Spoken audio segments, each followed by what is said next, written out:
Camilinho professor aqui com mais uma videoaula para vocês, apresentando hoje tecidos vegetais.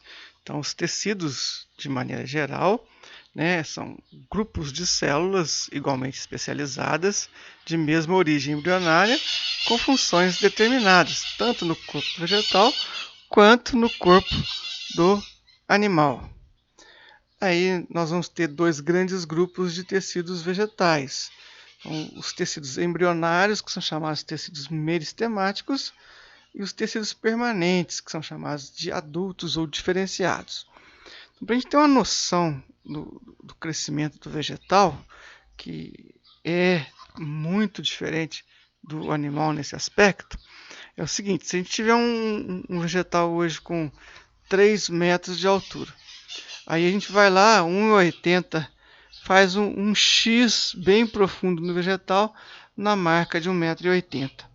Então esse vegetal 10 anos depois, ele está lá com seus 30 metros, um gigante. Aí eu chego nesse mesmo vegetal e vou tentar achar o X. O X está lá, na mesma altura, 1,80 m. Isso acontece porque o vegetal ele só cresce nas zonas meristemáticas.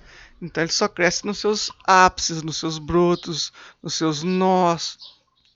São as regiões de crescimento. Nos tecidos diferenciados ou adultos não há o crescimento do vegetal. Então o crescimento no vegetal nos tecidos meristemáticos. Isso a gente observa que às vezes fazem cerca na roça e pregam na árvore o arame. Então vai sempre permanecer naquela altura, o arame não vai estendendo, não vai subindo de acordo com o vegetal. Tá certo? Isso é uma questão que precisa ficar entendida. Nós vamos ter dois tipos de meristemas, de tecidos embrionários. Os meristemas primários e os meristemas secundários. Então eles vão formar os tecidos permanentes, que vão ser os tecidos de revestimento, de proteção, de sustentação, de condução e de preenchimento. Aí os tecidos meristemáticos, então nós vamos ter os primários, eles vão formar, são os seguintes tecidos: dermatogênio, a protoderme, o periblema ou meristema fundamental, o pleroma ou procâmbio e caliptrogênio. E os tecidos meristemáticos secundários, o câmbio e o felogênio. Então, os tecidos adultos, aí no caso, nós vamos ter de revestimento e proteção a epiderme e o súber. A epiderme ela é viva, o súber é morto. Sustentação, colênquima e esclerênquima, são os tecidos fibrosos. Aí o colênquima é vivo, o esclerênquima é morto. Aí os tecidos de condução, xilema morto, floema é vivo. Também os vasos lenhosos e os vasos liberianos. E os parênquimas, que são os tecidos que fazem tudo no vegetal. Eles preenchem, eles reservam, eles realizam. Então, são tecidos importantes. Aí a gente vai ter em todas as regiões do vegetal, então, os tecidos meristemáticos. Então, a partir da pontinha da raiz tem a coifa que protege, depois tem o meristema apical, que faz a raiz crescer. O meristema fundamental, o procâmbio, a protoderme. A mesma coisa acontece no caule, onde a gente vai ter as gemas, que vão ser locais de altíssima concentração de tecidos meristemáticos. Então, nós encontramos desde a raiz, caule e nos brotos os tecidos meristemáticos, até nos frutos, onde há crescimento, há tecido meristemático. Os tecidos meristemáticos, aí a célula é uma célula viva, volumosa, ainda com plastos na forma de proplastídeos, ausência de espaços intercelulares, que são células logicamente jovens. A ausência ou com muitos vacúolos pequenininhos, que futuramente eles se fundem, vão formar grandes vacúolos. A mitose ela é contínua, que é o que faz o indivíduo crescer, Uma célula dando origem a duas idênticas, e assim esses tecidos, então, mitose ali é o tempo todo. Aí o tecido meristemático, o primário, ele dá o crescimento em longitude. À medida que o vegetal está crescendo em altitude é por meristema primário. E à medida que o vegetal está engrossando diâmetro, é tecido meristemático secundário. Então, os meristemas primários eles vão estar nos gomos, nas que são gemas, nos nós, nos entrenós, lá na raiz, esses locais lá, né, de crescimento em longitude. Então, à medida que as células do meristema primário se proliferam, dão origem à epiderme, ao córtex, ao cilindro central, vão diferenciando. Então, o dermatogênio ele forma a epiderme. A epiderme ela secreta uma cutícula que a protege. Depois, abaixo da epiderme, vem células de parênquima. Aí a gente vai ter o parênquima palissádico e o parênquima lacunoso, só que num corte de folha, né? Aí vasos condutores são constantes nas folhas para trazerem seiva e levarem. Depois volta novamente a epiderme inferior, que tem os pequenas passagens que facilitam, né, o movimento, né, a entrada e a saída de ar pelos estômatos e hidatódios, que são estômatos diferenciados que realizam o mecanismo da sudação.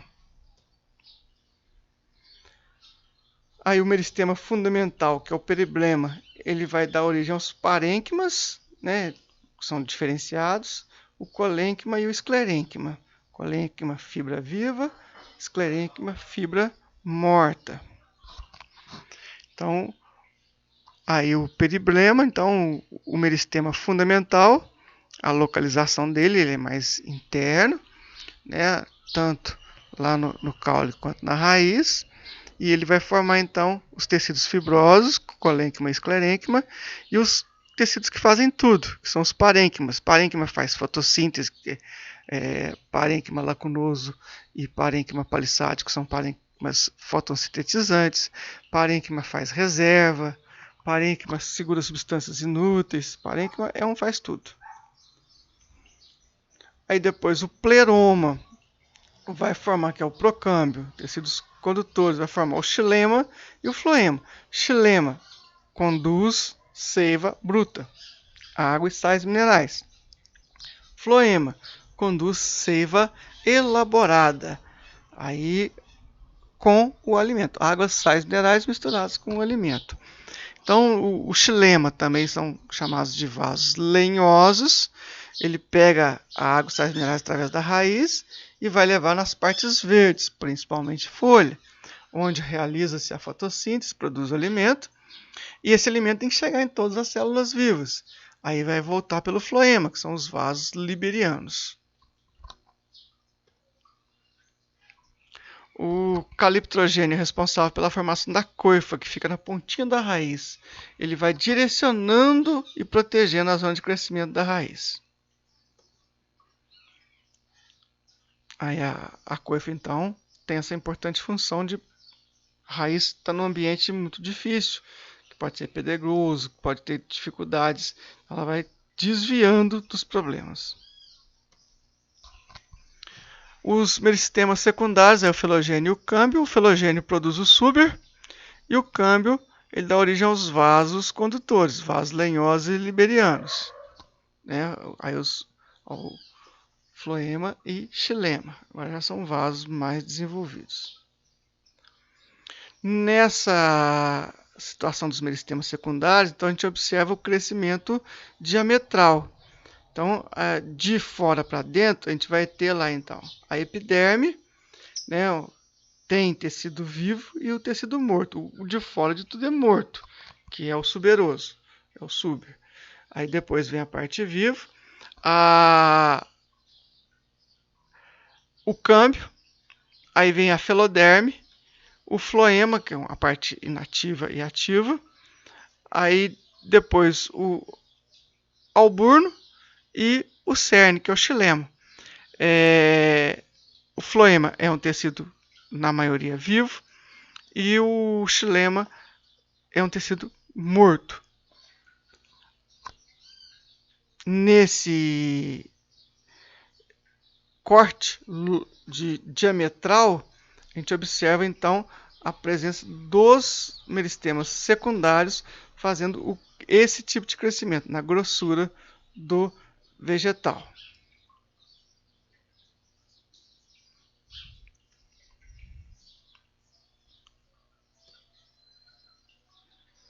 Então o câmbio, ele no crescimento para fora, ele forma o floema e para dentro o xilema. A gente observa isso com facilidade quando a gente dá uma batida no vegetal, sai aquele leite.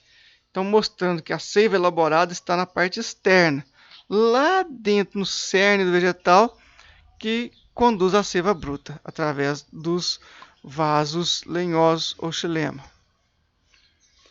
E o filogênio, para fora o súber, para dentro o feloderma, no mesmo corte que a gente viu anteriormente. Aí os tecidos permanentes no revestimento estão voltando: epiderme e periderme, sustentação colênquima e esclerênquima, preenchimento e armazenamento parênquima, condução de seiva, xilema e floema. Já diferenciamos a grande maioria. A epiderme ela vai ter algumas especializações, né? Então a cutícula que vai impermeabilizar, fazendo com que a água não entre nem saia. Os acúlios, que são falsos espinhos como o da roseira, aqueles que se soltam com facilidade, eles são modificações de epiderme, não projeções do caule, como é o caso do espinho da laranjeira. Você não arranca com facilidade. Né? Os pelos, se a gente vê no microscópio, né? A epiderme é cheia de pelos para proteção, algumas plantas têm mais. Os estômatos na parte inferior, que são para entrada e saída de ar. E os hidratórios, os estômatos modificados para tirar o excesso de água através da gutação. Aí o súber ou a periderme substitui a epiderme, formada a partir da atividade do filogênio, que produz súber para o lado externo e filoderma para o lado interno. O súber é um tecido constituído por células mortas, impermeáveis, é para proteção, né? Aí tem a cortiça, é um tipo de súber, o ritidoma. O súber, na forma de cortiça, fica aderido. Na forma de ritidoma, ele desloca. E as lenticelas são orifícios para passagem de ar através dele. Então, na foto aqui, ó, a gente vai ver lá, os orifícios que facilitam a passagem de ar pelo súber, pela casca. Lá, a casca pode ficar presa, súber, ou o ritidoma se soltar. De tempos em tempos ela é trocada, como na jabuticaba. Os tecidos de sustentação, a gente tem o colênquima, né, que é vivo, e fibras vivas, mais flexível. Vai ver que as características, ela possui apenas celulose, presente nas partes jovens, ele é vivo. E o esclerênquico, aí já é um tecido morto, rígido, lignificado. Tem lignina, que é uma substância muito dura, muito resistente. Fica nas partes mais velhas. Esses tecidos de preenchimento são os parênquimas, são aqueles tecidos que fazem de tudo no vegetal. Então, eles podem fazer fotossíntese através do parênquima clorofiliano, eles fazem reserva com o parênquima amilífero, eles fazem preenchimento, então tudo aquilo que precisa fazer no vegetal. Aí na reserva a gente tem o aquífero, tem o aerífero, tem o amilífero, de acordo com as substâncias que reservam. E condução, né, lenho, xilema, líber, floema, nós já falamos o que eles fazem na parte anterior. Lembrando que a seiva bruta sobe para as regiões de clorofila, de parte verde, e retorna a todas as partes vivas pelo floema.